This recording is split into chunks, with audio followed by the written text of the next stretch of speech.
Ủa, mệt quá vậy trời nhỉ? Anh chạy kêu giúp em với. Đau bụng này tiêu chảy do ngộ độc thực phẩm ấy. Đi lấy không đi. Vâng.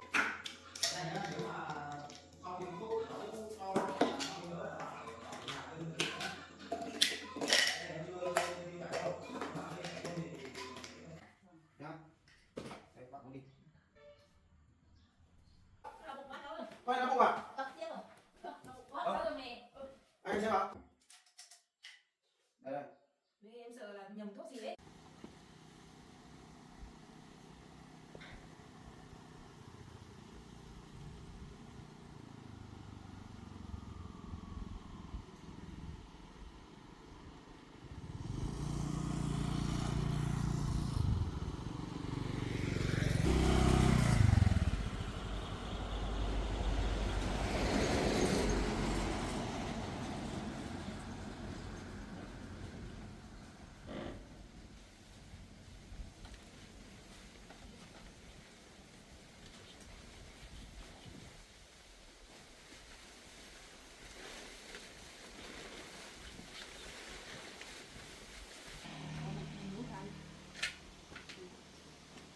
Chỗ là mấy thằng bận. Đồng bóng à? Vâng, chú làm hội chị á. Vâng. Đấu xong cái bóng ấy nó hình như đấu cái hạt ngô đấy phải sắp ra nữa. Hai mẹ con chưa được làm bao giờ chú ạ, không biết. Cũng nào đấy cái Thế gạo không phải sát chứ chú. không cần đâu. Gạo đấy là Xem chú làm thế nào không để làm sao mình biết. cái này là phải sát chứ. Thế chú sát hội chị với nhé. Vâng. Em sát.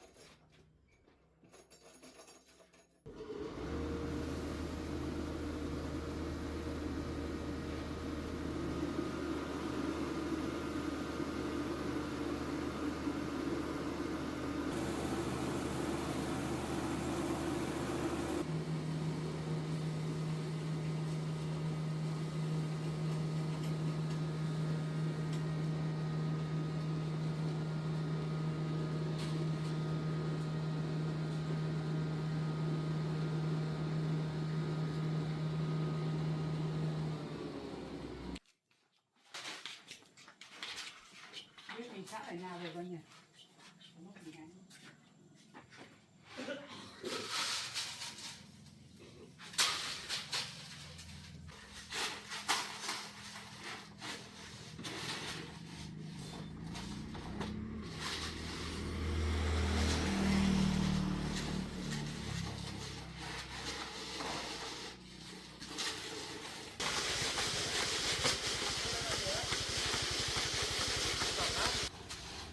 Nếu như hôm nọ là cũng nói cho bọn kia đấy.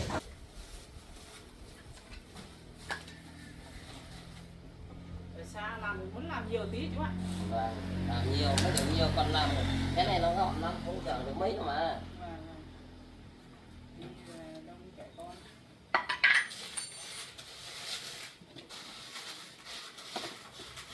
Cái này của em họ làm toàn phải rủ nhau đi làm nhá, không lấy thấy bác vui rồi. Có phải có nhiều nhiều một tí, không có ít về nó không khó làm đây. Có làm.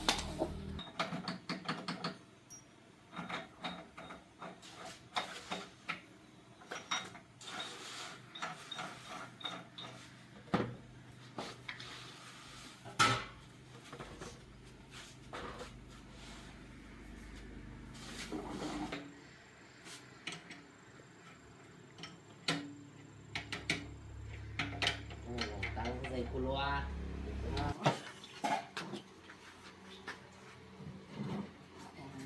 Nhiều công việc. Nhiều cái này nó cũng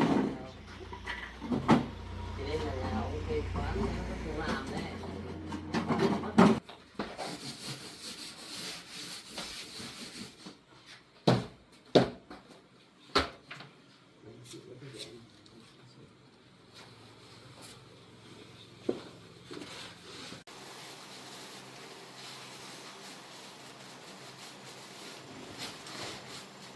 Khẩu nhà làm đâm lên rồi đó, cái khẩu nhà này. Cái này là ngô này chỉ trộn 1 cân thôi mà. chỗ nhiều quá nó cũng không vàng lắm đúng không? Trứng trộn.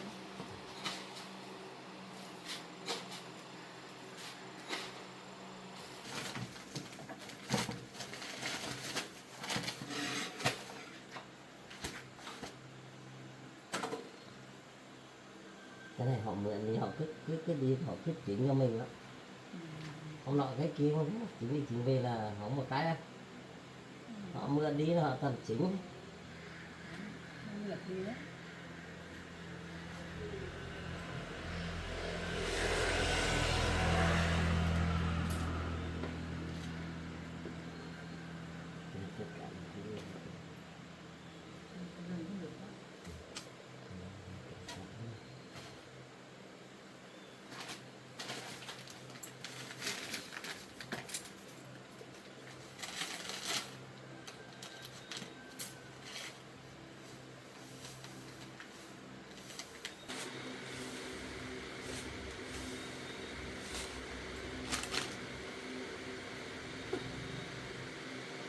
Sáu cân.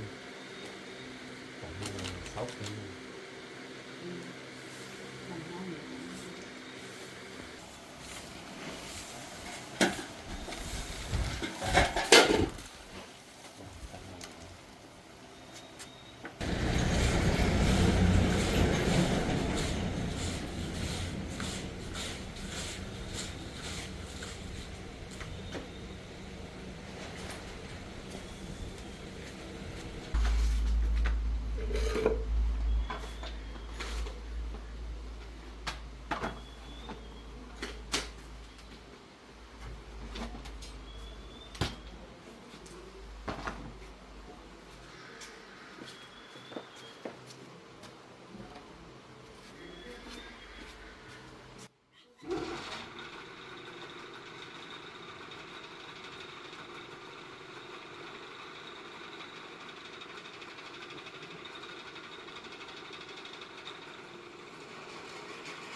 Đó, cái này có một cái nó được nhiều món mà.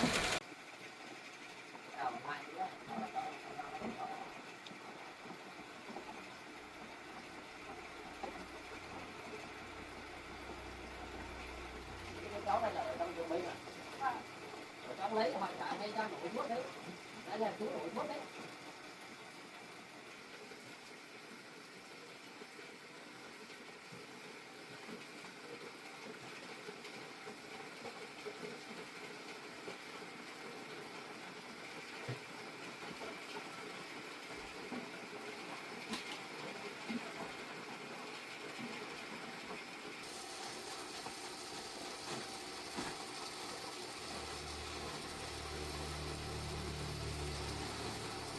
Em chú mà làm một cái nó em nó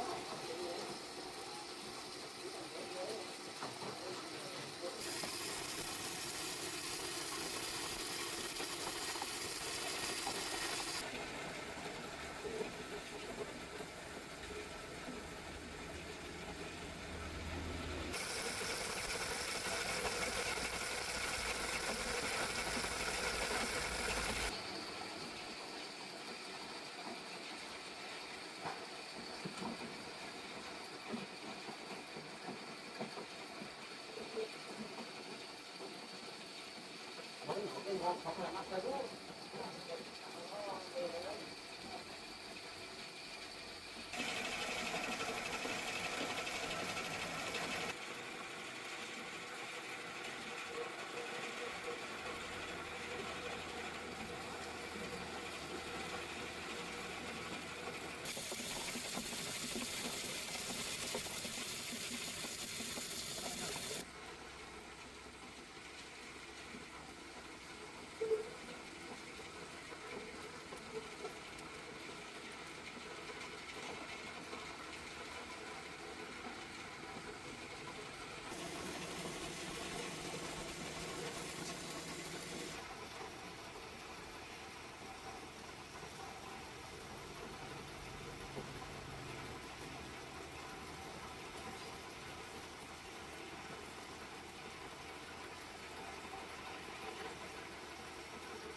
bán biết đấy thế nó không nói còn ăn đổ vào khá đó ăn đổ ăn khá mà chín rồi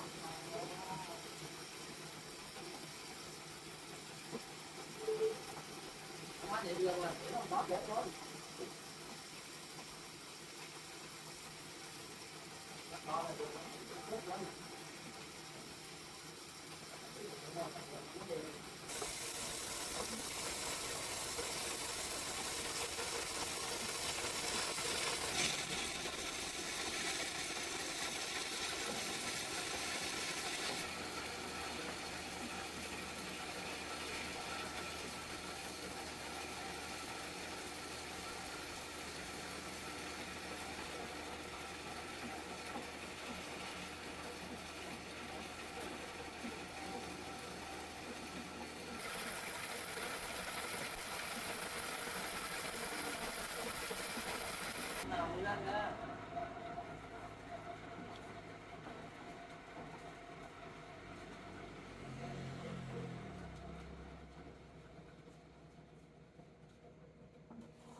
Nuôi xem bao nhiêu tiền đấy chú?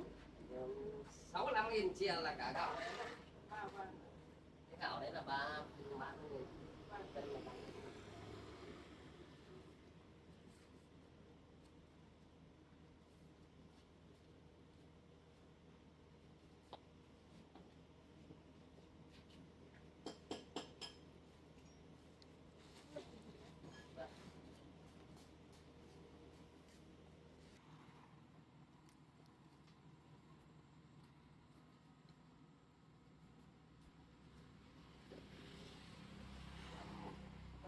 Cảm ơn nhé.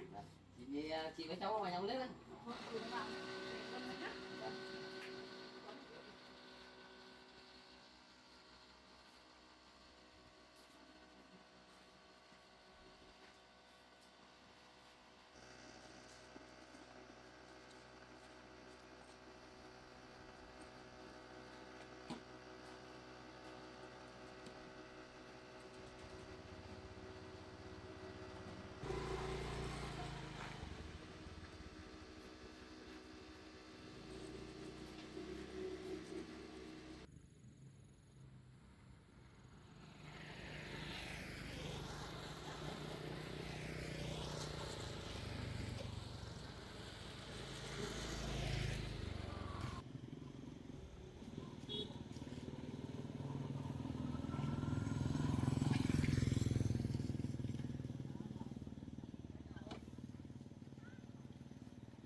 Vàng túi bao nhiêu tiền con? 10.000.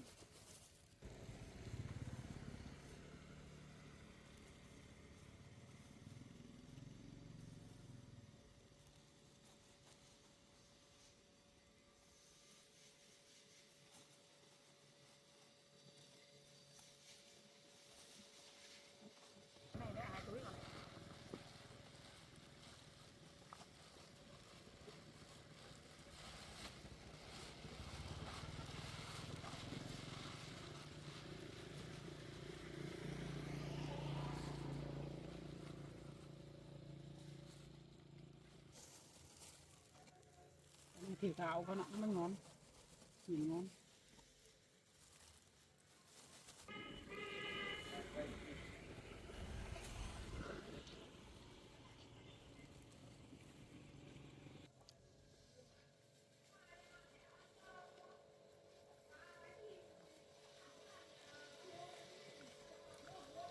Thôi mua bỏng cháu ơi. Dạ bác. Bỏng bán nào bác ơi? Túi này 10.000 ạ. Bao tiền? Tô này 200 ạ. 200 à? Cháu lấy cái thôi, của bác. Bác. Đó, bác bán cả túi này. Dạ vâng, thế thì tôi. Cháu lấy. Dạ vâng.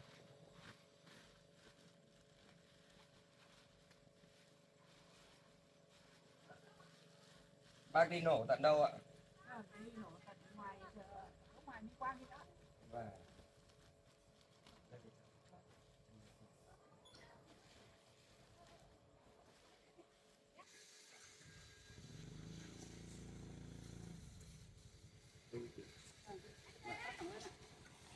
Cảm ơn đây.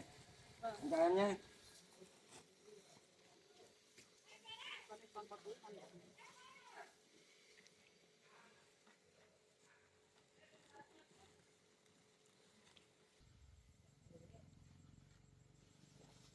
Cháu ơi, mua bỏng đấy. Vâng. Ăn được đó. Cô bán bỏng. Cháu ơi, mua bỏng. Giòn thì ngọt thế nhỉ? Vâng. Cô vừa đi làm rồi đấy. Vâng. Ngon thật. Bán lắm chị ơi. Mua giúp cô ấy. Giòn ngọt. Ăn được rồi đó. Đúng là cái tiền đấy. Túi 10.000 đó. này. Vâng.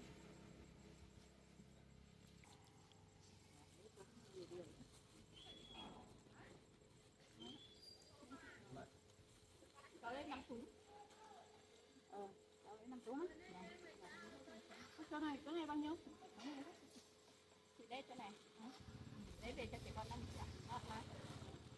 Con anh lấy một tí về cho em bé ở nhà ăn con ạ. Với bà. Mấy chị ạ?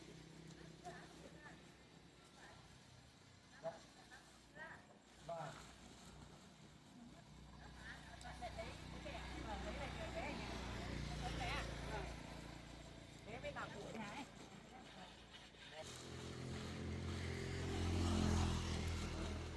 Cái này 20.000 thôi đó. 30.000 đấy.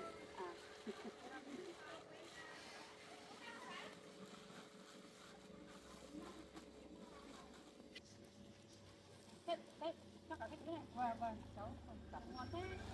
cảm ơn cháu nhé. Cái này xong rồi mình về thôi.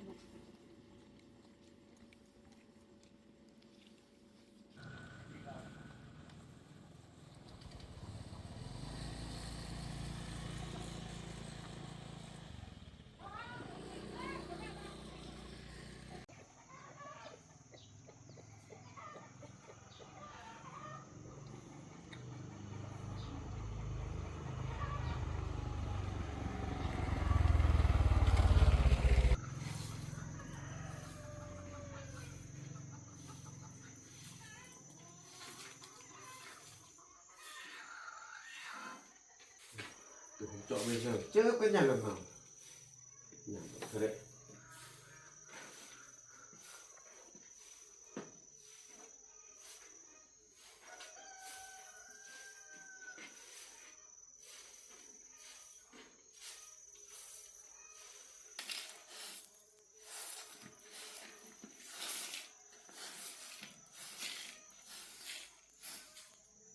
Có nhà xong chuẩn bị làm kiếm tiền.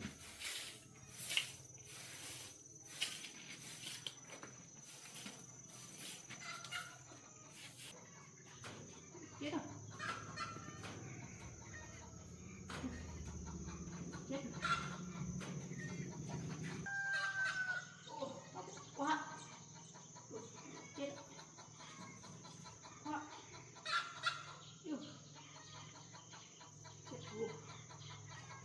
Đấy, thế.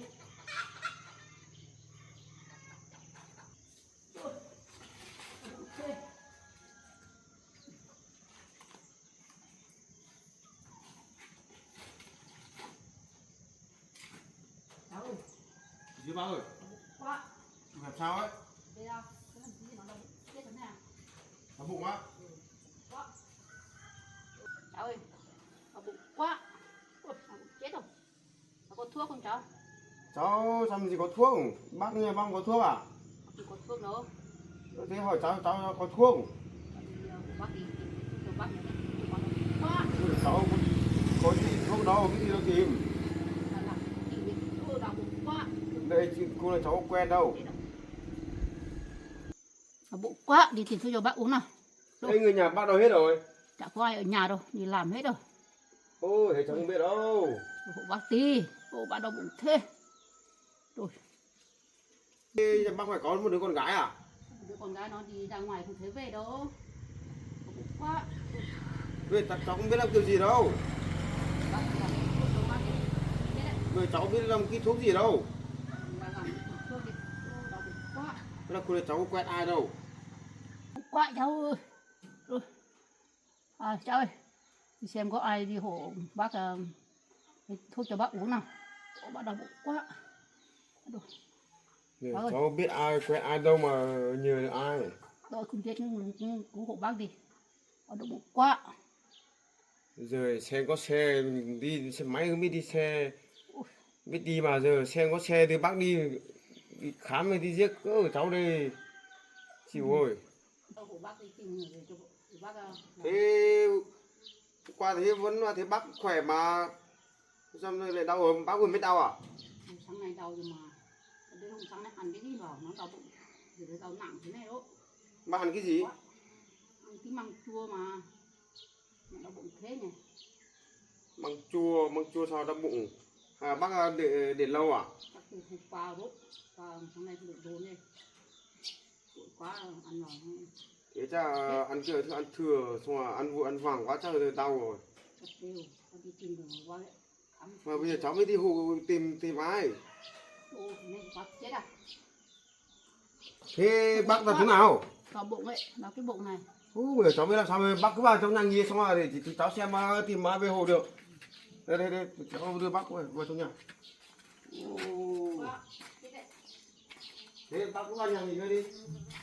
Từ đau quá cháu ơi. Đau mạnh lắm bác. Đau nặng lắm rồi. Chết rồi. Từ rồi. Bác cứ vào giường nghỉ ngơi đi. Bụng quá. Từ rồi. Đây là không nên nghỉ đi.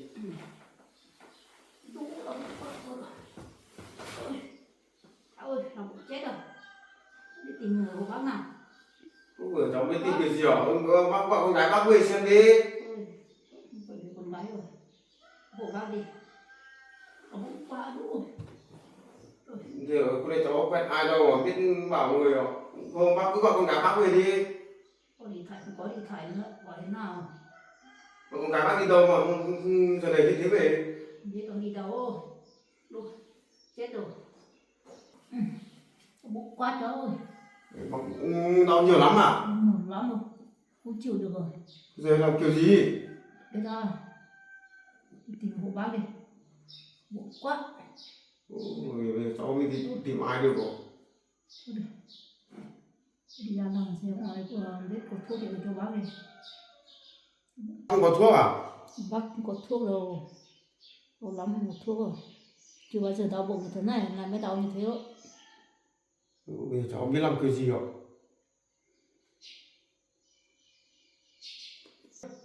Tìm hộ bác đi. Bụng quá. Bụng Cháu quá. biết làm kiểu gì rồi? Không bác cứ nằm nghỉ đây để cháu đi ra ngoài xem Anh nghe đi vừa xem có ai không. bụng quá. Bác chết đó. Nên nào. Rồi bác đi bác cứ nằm ở đây nghỉ nghe để cháu ra ngoài xem có ai về hộ bác. Cứ nằm đấy này cũng được. Bác cứ nằm nghỉ đây đi. Đi đó.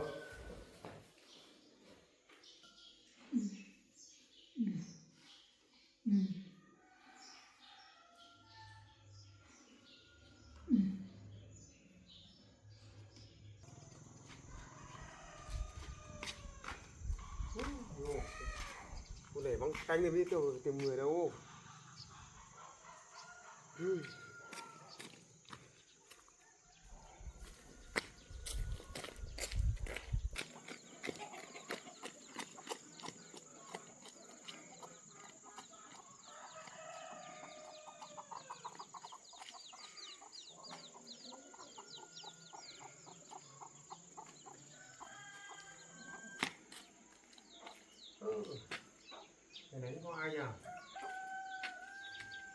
Trời nắng không có ai đâu. Để bóng tánh này.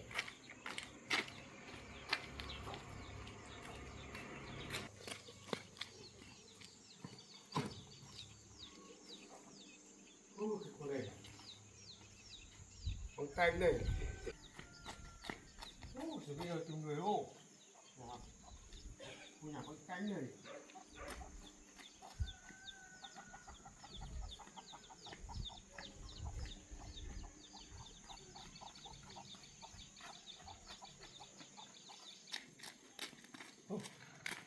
Cháu bằng nào à? Rồi không biết tìm ai không? Ui, băng tanh này. Thế nào, bác nhớ chưa? Thế nào không? Ô, để cháu đi tìm con này chả thấy có ai đâu. Để cháu đi tìm thế nào con này không có ai nữa. Cứ đi tìm đi xem ạ. Người ta thôn cháu ở nhà đi. Họ nó sang họ bác.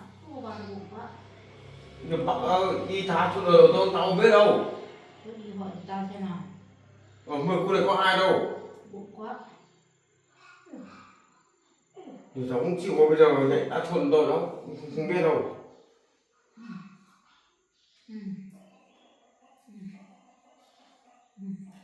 Cứ đi bảo đi. Của bác tí nào. Cháu à. Đi tìm hồ bác tí nào. Ô, bà nó bụng quá. Được. Thì không biết cho tìm ai. Đi tìm đi nhanh đi. Thế bác cứ nằm nhìn đấy thì cháu đi xem có ai không à? Ô, là bụng quá. Để cháu đi hỏi xem à. Đi hỏi xem nào. Đi tìm ạ. Ô, là bụng quá. Ôi, đau bụng quá, cha ơi, đau bụng quá. Ôi, Ôi, làm kiểu gì được này. Thôi thì bác cứ nằm ở đây để cháu chạy xong tiếp bên khu bên này xem có ai không nào. Thế bác cứ nằm người đấy đi. nhanh đi. Ôi. Chuẩn bị đồ tỉ mô.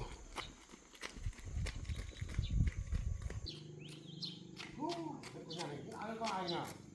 Đồng ở cái phần này nữa, người ta đi làm hết rồi. Chuẩn bị đồ tỉ mô. Nhà này không có ai nhà thoái rồi. Không làm người ta có ai nhà rồi. Chuẩn bị làm cái gì đây? Nhà bên này không có ai nhà nữa. Với lại nhà y tá thôn ở đâu nhỉ? Mình không biết. À nhỉ. Nó thấy y tá là mình có cái thằng bác sĩ trong này cơ mà nhỉ, sao mày không đi nhờ nhỉ? Đúng rồi. Sao mày không nhớ ra nhỉ? Cứ lên quanh tìm đây làm gì nhỉ? Chạy thẳng xuống kia xem nào. Nhớ thằng bác sĩ kia về xem nào. Nó có ở nhà không nhỉ? Ôi, cứ đi xuống xe mà không cứ để ông bác ơi. Ông bà bác này cứ thế này cũng không được. Thôi đi xem mà.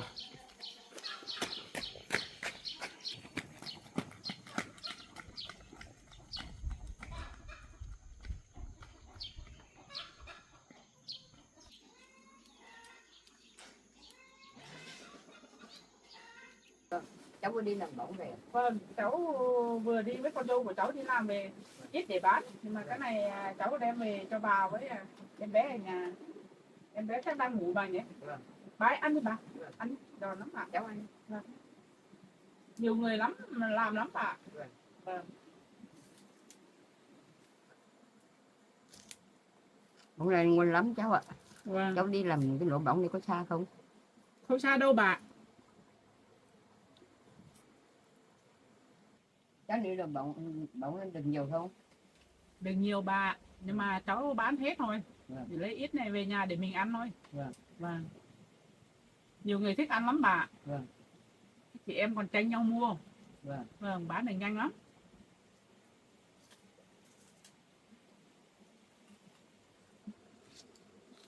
Đây, ăn đi bà. Vâng. Cái này giòn này bà ăn được thôi mà. Vâng. Bà cứ ăn khỏe mà.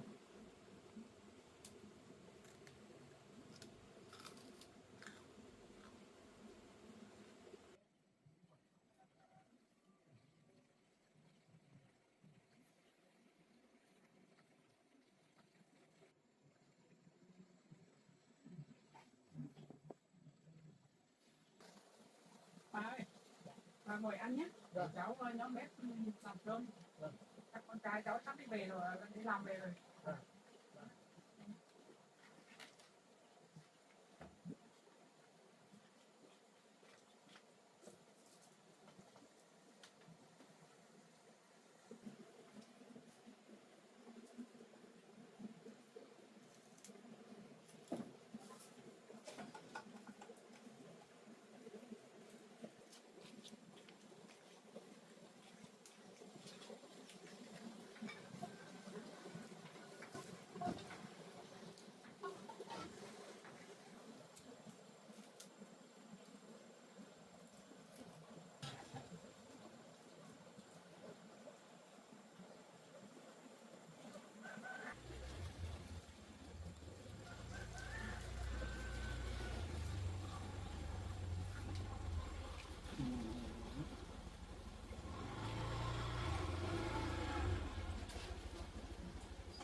Chào mẹ. Chào bà. Con về rồi con. Cháu làm này là bỏng à? Bóng con ạ.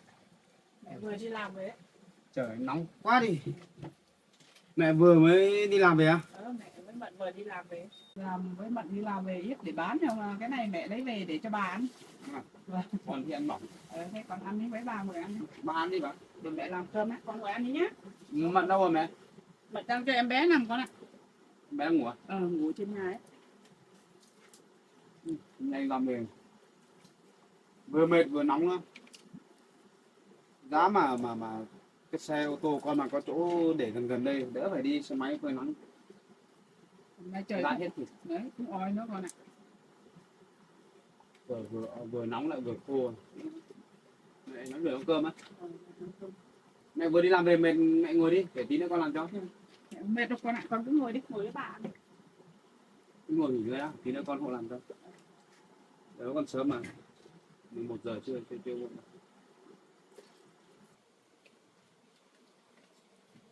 Ra xin một cốc. Đang khăn nước. Ai uống nước bà? Vâng.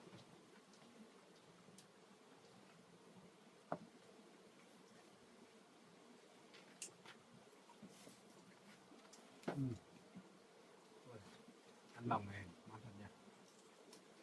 Mẹ đi nổ được nhiều không? Nhiều mà bán hết rồi con ạ. Bán hết à? Vâng, mẹ để mấy túi này về nhà. Cái này ở ngoài họ bán cũng chạy lắm đấy. Đông người làm lắm con ạ. Hôm qua đi chờ mãi mẹ mới được làm đấy. Rồi, ăn được quá, cũng được 2 cốc liền. Mẹ ngồi nghỉ đi để con đi nấu cơm cho. Con đi xem em bé đã. Các cái đang ngủ. Bà khăn nước mà đấy. Vâng, bà uống này. Ăn bỏng thế này khô.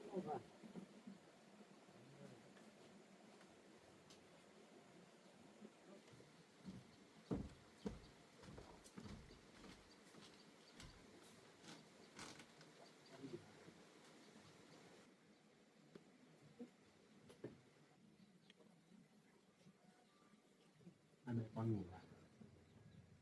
Đây, có đi ngủ nữa.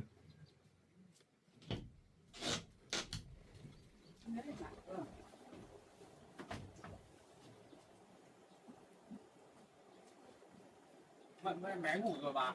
À mẹ. Ngủ nè con. Ngủ rồi. Chắc đi làm về mệt quá thì ngủ thôi con ạ. Chắc mệt quá rồi. Mệt quá thì Cứ cho Mận với em với con ngủ. cứ cho bọn con nghỉ, con làm cơm. Nấu cơm á.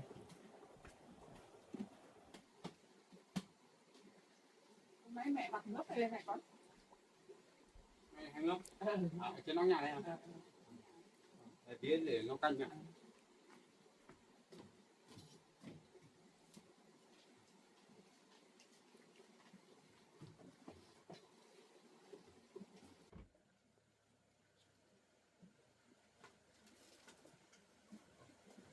Cái cơm nguội này tắc tí nữa để cho con thôi mày. Ê ơi! Ủa mày quá yêu nhà nhỉ? Anh ơi chạy kia giúp em với. Có chuyện gì đấy? Cái bác chủ nhà em trọ kia nó bị đau bụng ấy. Cậu nói chủ nhà nào? Chủ nhà em ở trọ đây. Một tháng lúc nãy em làm cái nhà xong bác cứ kêu ở đau bụng. Không biết ăn cái gì ấy. Bảo đau bụng lắm rồi. Em đi tìm hết khắp nơi không ai gọi, nên là nhớ đến anh bảo anh ở nhà biết có nhà tôi chạy xuống xem mà mày có anh nhà anh chạy xe đi hộ em xem với. Có thật không đây? Mà em không đùa anh đâu. Hay là cậu lại đi giở trò gì với tôi? Có không em không lừa gì lừa trò gì với anh đâu. Đi anh với em đi. Thật không? Thật mà bác kia bảo đâu mạnh lắm rồi. Không em tôi gì em chạy xuống đây làm gì? Đi anh. À, mẹ thế mẹ rửa nồi nấu cơm nhé. Thế con đi lên trên em. Con chạy đi xem cái người mà có tin nói xem có phải thế không? Có thật không đấy cháu? Thật mà bác ạ. Đi anh đi. Đau bụng nói gì? Đau bụng đấy. Đau bụng thì tôi còn biết lấy thuốc lấy đồ đi. Thế Tôi con đi xem nhé con nhé. Vâng, mẹ có nấu cơm chờ con nhé. Con đi lúc con về đâu. Thế con đi đi. Cho bác cái bài nhé. Cho đi đây. Đi anh nhanh. Chờ tí tôi lấy đồ đó. Anh nhanh lấy tôi. Cậu đừng có đùa tôi nhá. Không em làm gì có thời gian để đùa anh nhỉ. Tao chuẩn bị đi làm mà ông bác kia bảo đau bụng rồi. Chờ lấy đồ đó. Nhanh ơi. Đau bụng lâu rồi. Bảo thế bảo là ăn cái gì đồ chua, cái gì chua cho đau vừa bảo đâu một lúc rồi. Có một cổng của tôi nào. Đây.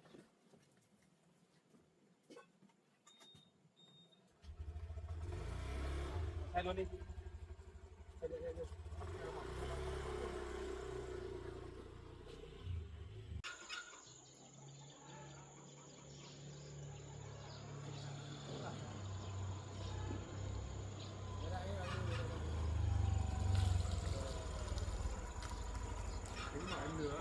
Đúng vào trong xem đây. Này. Đấy em không đùa nhanh đâu. Cho đùa chứ. Không đùa đâu, nhanh vào đây anh. Vào đây. Không có thời gian để Nhanh. đùa giỡn với cậu nhá. Không đùa đâu. Đây. Đâu? Thế là bác ở thế nào rồi? Đấy, bác cháu tìm đường về hộ bác rồi. Bác cũng đau bụng à? Nó cũng bụng này đó. Đau lâu chưa? Sáng nay đó. Đau lúc nào? Để. Hôm này. Ở đây. Bác nằm người được không? Được này. Để cháu xem bụng này. Bụng quá. Đau không? Đau lắm ấy. Cháu ăn chỗ nào đau thì bảo nhá. Đau không? Đau lắm. Đây cũng đau không? Đau hết cả cái bụng đó. Đây hết bụng à? Chỗ nào không đau không? Nào cũng đau. Thế có đi ngoài không? Không đi ngoài nào có đau cứng thế này. Cứ căng bụng này à? Thế thì chắc là bác ăn nhầm đồ ăn ôi thiêu rồi. Chắc thế. Ăn từ chiều hôm qua rồi, cái đồ ăn thừa này. Sáng nay mới ăn qua. Nhưng mà để từ chiều hôm qua đúng không? Qua. Sáng nay bác ăn lại bác không đun sôi à? Đừng đây, bụi quá. Ôi, thế thì chắc là bị đau bụng do ăn phải đồ ăn thừa rồi. Chắc thế. Trước tiên là để cháu đo huyết áp cho bác xem đã nhé. Để cháu đo huyết áp nhá. Cái này tôi đau bụng à? Câu hỏi là gì? Em hỏi để biết thôi. Cái này thuốc điều trị đau bụng do ngộ độc thực phẩm ấy. Em hỏi em không đi uống rượu nhiều nên là em hỏi chứ em không đau bụng mà em hỏi. Cậu to khỏe này không đau bụng đâu. Thế anh khám cho bác nhé, em ra ngoài. Thôi cậu cứ ra ngoài đi. Bác làm gì?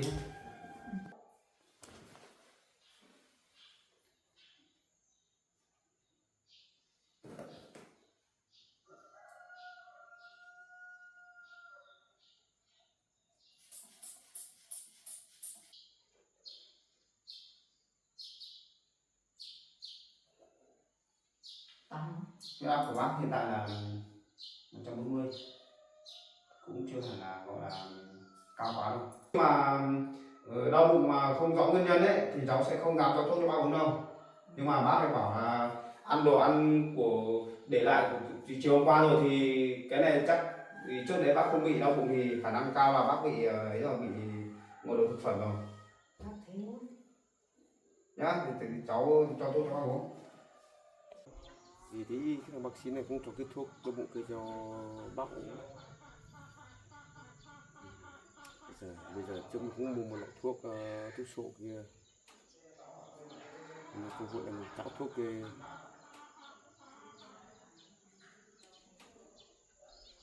Kiểu gì bác sĩ này đi phải dạy cho bác sĩ một bài học mới được.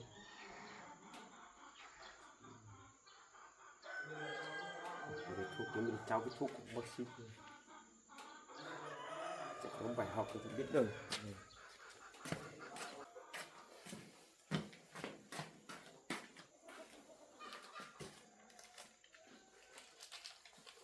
Con gái của bác về thì tí nữa Anh có cần em giúp chưa? không có gì đâu, Có gì à? không có gì cả, cậu có ra ngoài đi, thì có gì cần giúp tôi sẽ gọi cậu. Ê, ba có khăn nước gì không để cháu lấy cho? Bác ăn nước à? Thế cậu tìm vào trong nhà của bác xem mà có nước không thì lấy nước cho bác uống nhá. Đi lấy cho cốc nước đi. Vâng. Để cháu xem mắt của bác này. Đi cậu đứng lên đi. Xem anh đi. Bác nằm để cháu xem mắt của bác có không. Em đi lấy nước nhá. Đi lấy nhanh.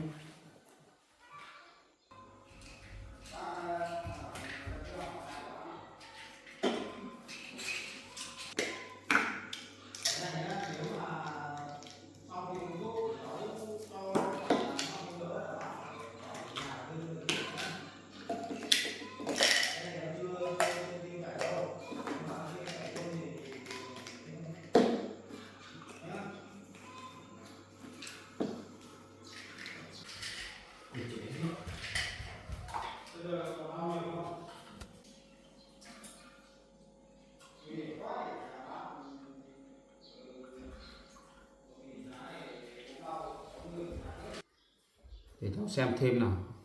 Cháu hỏi thêm là bác có bị có tiền sử đau dạ dày không? Đại tràng không? Nước được. Tao thì phải chồng hết rồi đấy. Đau dạ dày à? Ừ. Đây. Nước. Nước này. Đây, bác khăn nước thì bác uống nước xong.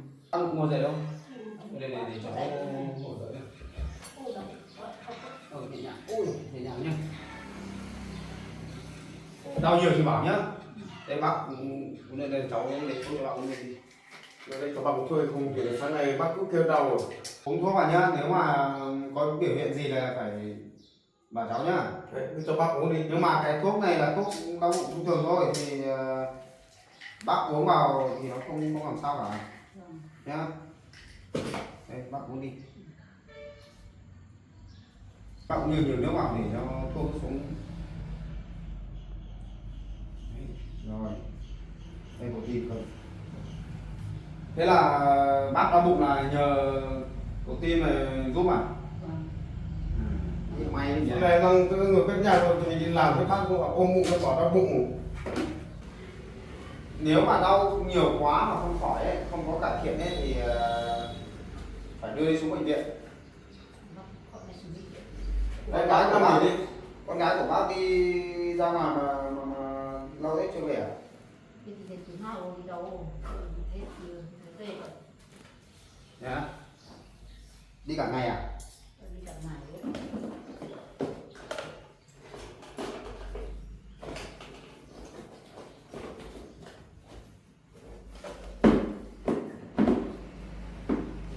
Bác cứ nằm nghỉ nhá. Nằm một lúc mình theo dõi thôi. Nếu mà uống thuốc vào, nếu mà không có vấn đề gì ấy, thì uống vào thì tầm 5-10 phút là nó dịu dần thôi.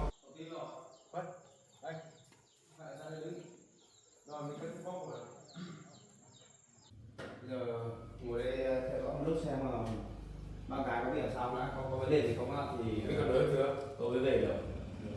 em vừa uống thuốc được chờ lúc nữa. Thế là cậu giúp bác gái nhỉ? Vâng. Chị làm về à? Chị nhé.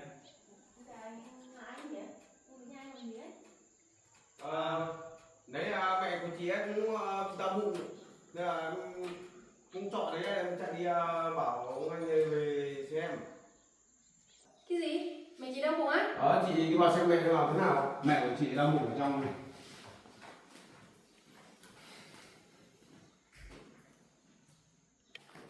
Mẹ đau bụng á? Đau đâu hết đây á? Con gái mới về à? Vâng, con mới về. Ô mày đâu sao chết. Mày cháu có thằng cháu bên cạnh không thì mày đâu chết luôn. Bây giờ mẹ đỡ hơn chưa mẹ? Thấy đỡ tí rồi, không sao nữa. Có tí thấy đỡ. Mẹ của chị là em vừa mới lấy thuốc cho uống. Ai uống cái thuốc thằng bác sĩ nhà này, thằng bác sĩ nhà này đỡ ấy, không. Em vừa cho thuốc thôi.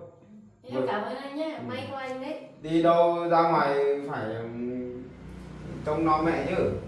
Để cho mẹ ở nhà Đi có việc tí.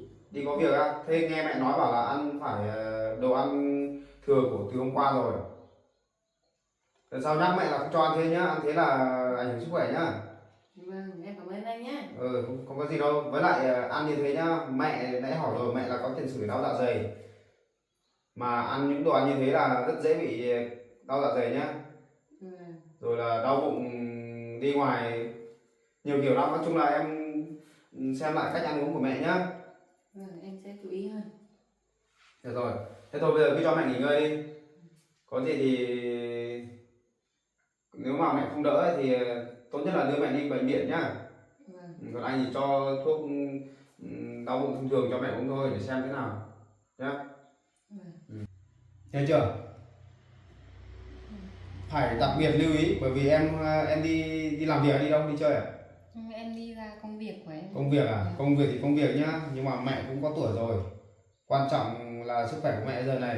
Em cứ đi làm rồi đi 1-2 ngày về nhà để cho mẹ ở nhà như thế cũng không tốt đâu.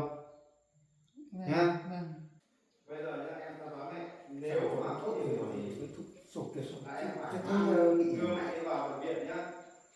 hay Cái là này thuốc tiểu à? cần phải siêu âm xét nghiệm thì mới biết rõ nguyên nhân bệnh của mẹ được. Thế bây giờ trong người bác thế nào rồi? Thấy có chút cải thiện chưa? Bây giờ mình thấy đỡ một tí, tí vậy lúc đau lúc đỡ thế này. À lúc đau lúc khỏi phải không? Thế là lúc đau là cảm giác nó bụng nó trương lên phải không? Thấy đỡ một tí, thấy đau. Cái này là chắc chắn 100% rồi. Ăn nhầm phải những đồ ăn thừa rồi mới bị đau bụng thế thôi. Nha, em cứ theo dõi mẹ nhá. Có gì thì đưa mẹ xuống bệnh viện nhá Vâng. để kiểm tra lại nhá. Rồi cháu về nha bác ơi. Anh về nhá. Vâng, em Trông cảm mẹ ơn là thật anh anh nhé. nhá. Thôi thế thôi thì về thôi, về còn nhà còn vợ con đang ở nhà chứ. Này nhá, cậu Phi nhá. Có gì thì cần giúp đỡ thì cậu gần đây thì cậu giúp em đây với nhá. Ví dụ như mà đau nhiều hoặc là không đỡ thì gọi xe đi bệnh viện nhá. Anh tôi về đây. Thế anh về nhá. Đau bụng quá con ơi, đau bụng quá con ơi. Mẹ sao đấy? Đau bụng Mẹ làm quá, sao đấy? đau sắp chết rồi. Mẹ bảo đỡ rồi mà. Tôi lại đau tiếp rồi. Mẹ sao? Mẹ làm sao đấy mẹ? Đau bụng Mẹ quá. bảo đỡ rồi mà. Tôi lại đau tiếp rồi. Anh ơi. Làm sao đấy? Mẹ chị lại đau bụng lắm rồi. Mẹ chị này đau bụng à? Anh ơi, anh về đây xem con gái thế nào rồi? Anh ơi, anh hộ em xem mẹ em một tí. Biết rồi làm sao lại đau bụng à? làm sao đấy? Đau bụng hả? Bác thế nào rồi bác? Đau bụng quá cháu ơi. Bác này đau bụng à? Đau tiếp rồi. Đau bụng quá. Sao rồi mẹ? Anh xem nào. Bác lại đau bụng à? Đau bụng. Uống thuốc à, vỡ đau bụng. Này anh cho mẹ em uống thuốc à? Sao mẹ vẫn còn đau nhỉ? Đau. Vừa mới cho uống thuốc mà. Hay là cho uống thuốc gì rồi, nhầm gì thuốc gì rồi? Đau bụng chết rồi. Đau nhiều lắm hả bác? Đau nhiều quá. Đau.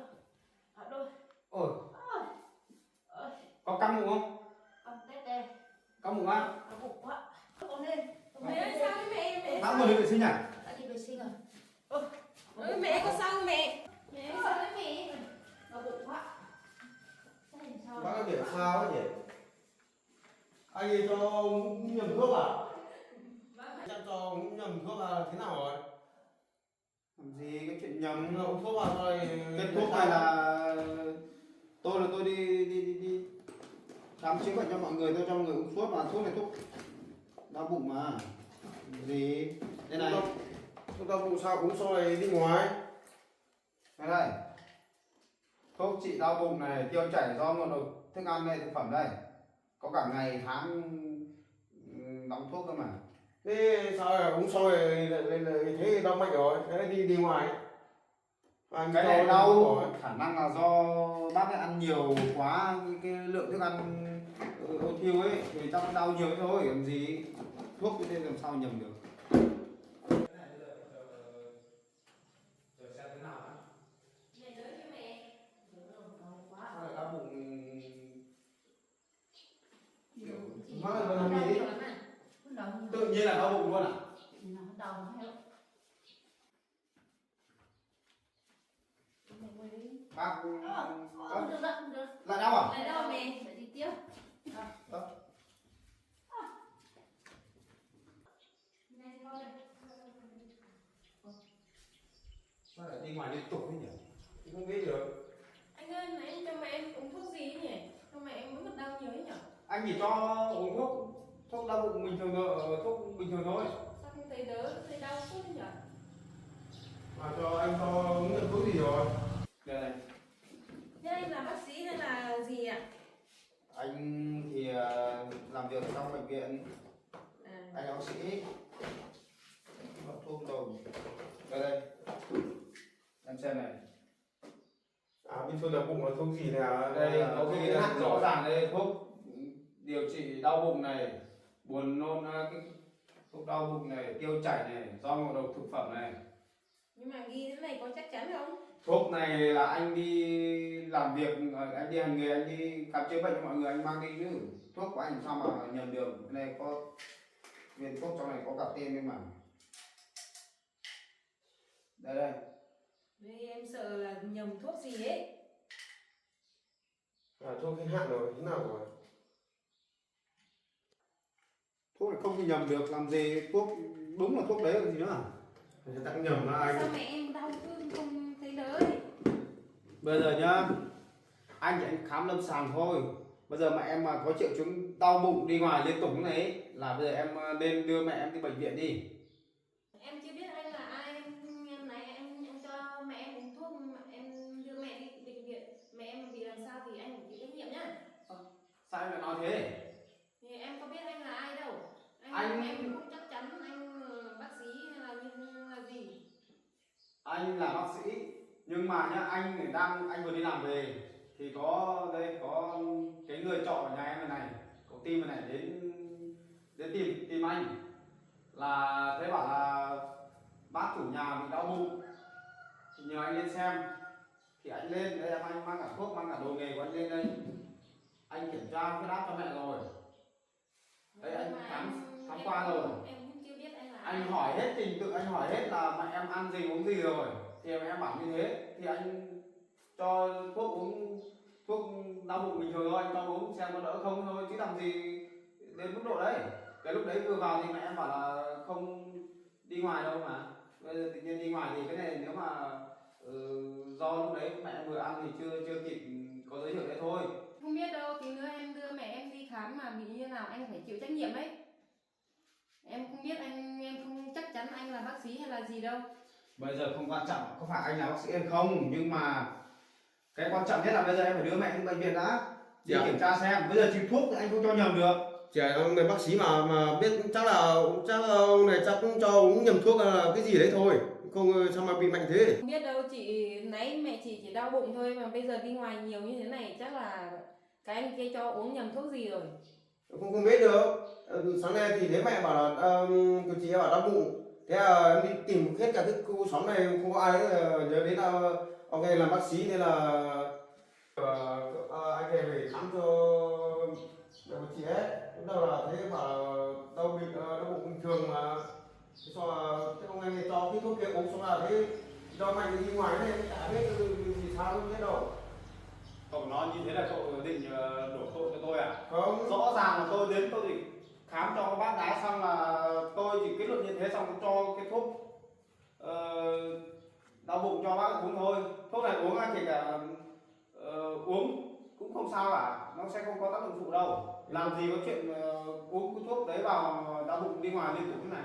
Em không biết đâu. Còn nhầm thuốc thì không có chuyện đấy. Chắc khả năng là do bác đấy là ăn uống nhiều quá, cái loại thức ăn ôi thiêu nên mới bị thế thôi. Em không biết đâu, thì uống thuốc của anh cho là Em nào bây giờ em cứ đưa đi xem mẹ thế nào, mà đưa mẹ đi xuống bệnh viện kiểm tra đi. thì đi Còn anh hành nghề bao nhiêu năm nay anh không bao giờ sai được. Mẹ ơi, sao rồi mẹ? Học bụng anh mà đưa mẹ đi viện nhé. Bụng quá. Đau nhiều lắm hả bác? Nhiều quá.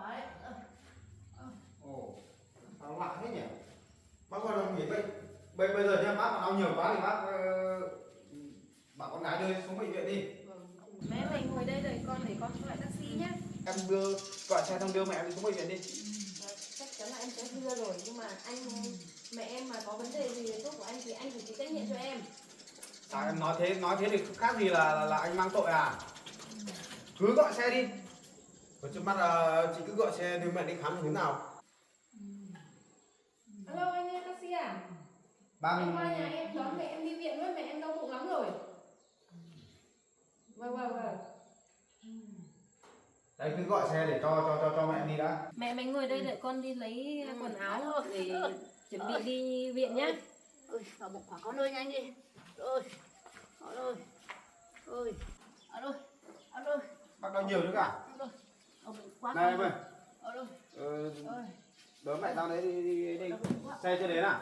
Alo, đau bụng Chắc quá. là sắp đến rồi đấy, nhưng mà em nói với anh trước nhá, mẹ em mà bị làm sao về thuốc của anh phải chịu trách nhiệm cho em ấy, không là em không nghe đâu. Thôi em đừng nói nhiều nữa. Tốt nhất là bây giờ là phải dục taxi lên nhanh đi xong rồi đưa mẹ đi đã. Bác chịu khó một tí nhá. Chắc là xe con gái bác gọi chắc sắp đến rồi. Cháu bây giờ cháu còn về thì mẹ cháu với vợ cháu đang chờ cơm. Nhá. Có gì thì em hỗ trợ mẹ nhá. Ra ngoài đấy các bác sĩ ở ngoài đấy khác hỗ trợ điều trị cho. Nhá. Còn đừng có nói anh như thế. Nhá bác nhá, cháu về đây. Dục cái xe đến nhanh đi xong đưa mẹ đi. Anh mà là bác sĩ mà đi khám người ta thôi, càng khám người ta đau mạnh thế. Thôi, công việc của cậu đừng có hỏi nhiều. Cái này là bác sĩ giả. Cái này tôi chỉ là đến để xem thôi chứ tôi chỉ cho thuốc đau bụng uống thôi chứ không phải là tôi điều trị cho đâu. Không khỏi thì phải đi bệnh viện. Có triệu chứng gì thì phải xuống bệnh viện chứ làm sao mà nói tôi được. Chứ bệnh thằng trước là tao tí đau này chắc là bác sĩ giả là. Thôi, thế là mồm cậu nói thôi, tôi chả làm sao cả. Tôi cũng đã dặn người nhà rồi. Có gì thì xuống bệnh viện người ta ngoài đây kiểm tra cho. Đừng có nói tôi thế. Tôi thấy cậu bảo là có người ốm đau tôi mới đến đấy. Chứ không phải là có cái gì đâu. Nói vào hoàng vào. Có thế là một tí ốm đau mà. Thôi cậu không nói nhiều nữa. Cái này là phải chờ xem để cho cậu ở đây cậu hỗ trợ em lấy đi. Thì đưa xe đến là đưa bác ấy lên xe xong là cho ra ngoài bệnh viện đi, đừng có nói nhiều nữa. Tôi còn về tôi còn mẹ tôi đang chờ. Nhá, có gì hộ em đấy nhá.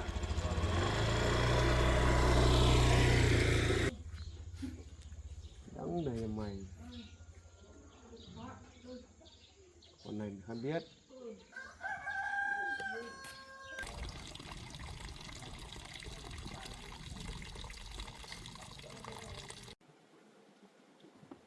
Con trai của cháu sao đi lâu thế mà nhỉ?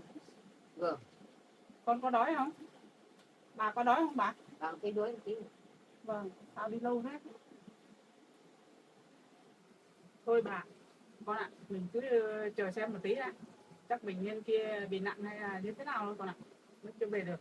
Vâng.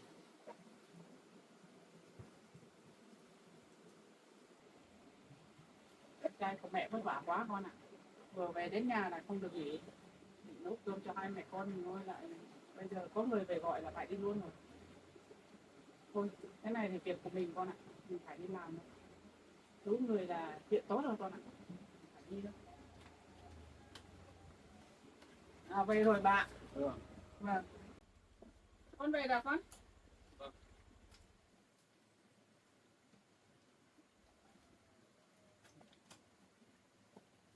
Anh đi cất cho nhé. Về lắm mà con. Chả biết thế nào thì giúp người là bị người ta nghĩ mình là người thế này thế kia. Nhìn thấy con buồn buồn chắc có chuyện mà. Rõ ràng là con đến đấy con gặp cái bác bảo đau bụng ấy, gặp đấy xem rồi kiểm tra rồi thì bác cứ bảo là chỉ đau bụng thôi. Không ngờ là lúc con đến khám xong con lấy thuốc cho uống thì con chuẩn bị về rồi ngồi một lúc theo dõi xem có biểu hiện gì không, xong rồi lúc con về đang chuẩn bị về thì lại kêu là đau bụng dữ dội. Đây con gái của bác đấy mới về chứ. về xong còn lúc đau bụng xong là con quay lại xem thì thấy bác ấy đi ngoài liên tục, đau bụng tiêu chảy đi. Con cũng không biết, cái này là con cũng không biết đâu. Cái này là kiểu là cái lúc mình đi mình thấy thế thì con chỉ cho cái thuốc uống là thuốc đau bụng tiêu chảy bình thường thôi, uống cái này là uống chẳng sao đâu, chẳng không bao giờ có cái phản ứng như thế đâu. Cái này con nghĩ là chắc bác kia là lúc đầu phải là đau bụng trướng lên, lúc đấy thì chưa tiêu chảy đâu. Con nghĩ là chắc đến cái lúc đấy là chắc bị thế rồi, xong quay ra lại thành con gái của bác kia lại bảo là con cho nhầm thuốc uống, nói bảo con thế này thế kia, là con cũng là, mà con nghĩ cái thuốc của con ấy chắc họ bảo là thuốc nhầm, làm sao mà nhầm được. Sao nhầm được con? Thuốc của con vẫn mang đi để giúp đỡ mọi người, vẫn đi khám bệnh bình thường đấy mà, mọi người vẫn uống có sao đâu, uống vào là khỏi luôn. Nếu mà đau bụng đi ngoài là chỉ cần đau bụng thôi, uống vào là khỏi rồi. Thuốc đấy là đúng là như thế rồi. Bây giờ đằng này lại uống vào lại đúng cái lúc mà đau bụng cũng tội cơ, là chẳng biết là như thế nào. Thế con, Dạ. bà đấy đã đi viện chưa? Đau nhiều này ấy. Con bảo là con gái của bác đấy gọi taxi đi rồi. Còn đứng ở đây nói con bảo là con cho thuốc sai cho mẹ của ờ, của chị ấy uống mà thế chứ. Sai thế nào được? Người ta làm phải cẩn thận chứ. Sao nhầm thuốc được?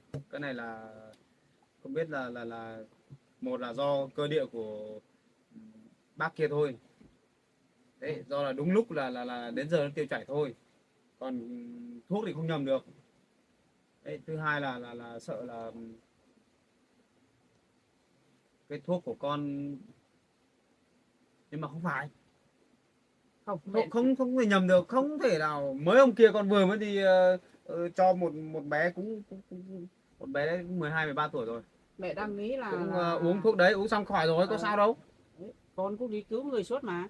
Mẹ đang nghĩ là chắc nhà gia đình ấy thì họ không bảo quản thức ăn cẩn thận ấy. Thì Ở để đây đâu không?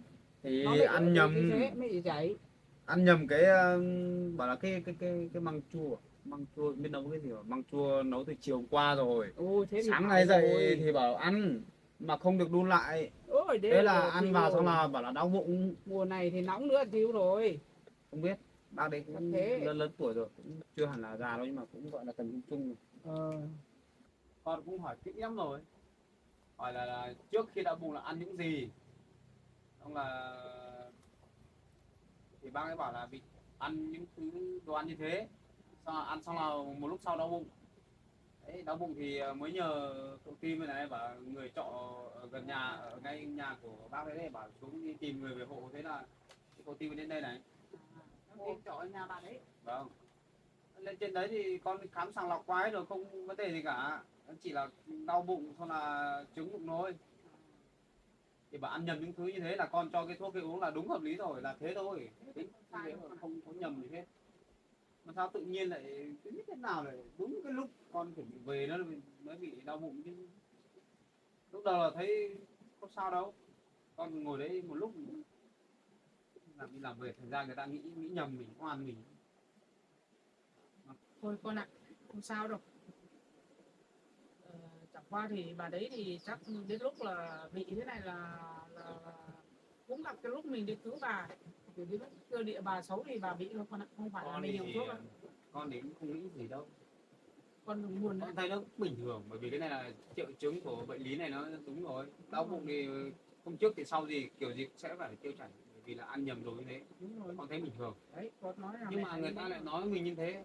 Mà với lại cái chỗ này nhá, cái chỗ này lại thì bác kia có vẻ đau đớn lắm, đau dữ dội luôn, mà đi ngoài liên tục, ăn trúng ngộ độc nó như kiểu là trúng cái thuốc sổ ấy.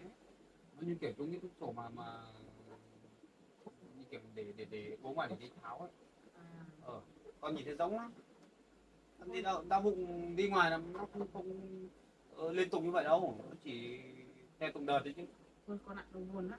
Như kiểu Con này, dính phải con đi thuốc bốc cái này về xong là cả nhà mình ăn cơm thôi con ạ. con bảo Con đưa về đi đó bệnh viện rồi, thôi có gì thì xuống đấy thì các bác sĩ ở ngoài đấy khác chăm sóc cho.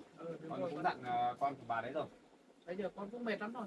Cơm canh chín hơn mày nhỉ? Ăn chín hết rồi mà. Các bạn có gì thì mình ăn cơm thôi. mai kia con lên con hỏi xem mà về chưa về xem hỏi xem nó thế nào. Chứ cái này nói thẳng ra bảo bạn con sao được, con sao mà biết được cái này, bảo không mình chỉ đi ra đây khám xem thế nào thì mình chỉ bảo khuyên bảo là đi bệnh viện thôi, chứ không phải là mình lên điều trị đâu. Vâng. Đau bụng cho tí thuốc, đau bụng uống xem có đỡ không đỡ thì đi bệnh viện, thế mà thành ra lại quan cho con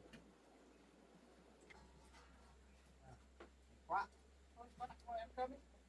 Ăn cơm xong rồi. 12 giờ hơn rồi. Đấy, bà cũng kêu đói rồi con ạ. À bà nói à? Vâng. Này, ngồi trong sân cơm, sân cơm xong là ăn cơm.